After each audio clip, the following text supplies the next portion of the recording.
हरियाणा में क्यों एक्टिव हुआ हुड्डा खेमा? 5 में से 4 विनिंग कैंडिडेट होने समेत 3 बड़ी वजह। विधानसभा चुनाव टारगेट, एसआरके से शैलजा सक्रिय। हरियाणा में लोकसभा चुनाव में 5 सीटों पर जीत मिलने के बाद कांग्रेस का पूर्व सीएम भूपेंद्र सिंह हुड्डा खेमा एक्टिव हो गया है। पूर्व सीएम हुड्डा ने 3 दिन तक रोहतक में रिव्यू मीटिंग के बाद गुट के सभी नेताओं को लेकर दिल्ली में डेरा डाल दिया है।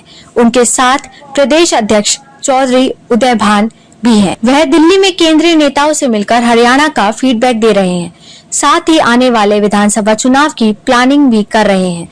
वहीं पार्टी के दूसरे खेमे रणदीप सुरजेवाला, किरण चौधरी, कुमारी शैलजा एसआरके। गुट में सन्नाटा पसरा हुआ है।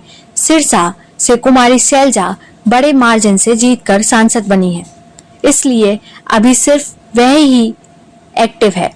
जीतने के बाद वह भी दिल्ली पहुंच गई है। इस बार लोकसभा चुनाव में टिकट बंटवारे में पूरी तरह हुड्डा गुट का दबदबा रहा।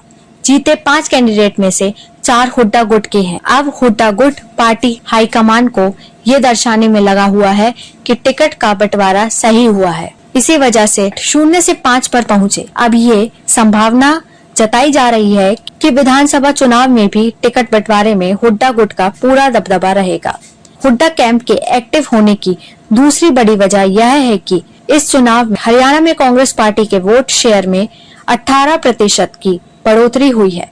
पार्टी को सूबे की 9 लोकसभा सीटों में 47.7% वोट पड़े हैं, जबकि 2019 के लोकसभा चुनाव में कांग्रेस को भाजपा के मुकाबले सिर्फ 28% मिले थे। अब हुड्डा गुट के नेता हरियाणा में बड़े वोट शेयर को भुनाने में लगे हैं। तीसरी बड़ी वजह यह है कि हुड्डा गुट की हरियाणा की 5 लोकसभा की 45 विधानसभा सीटों पर नजर है।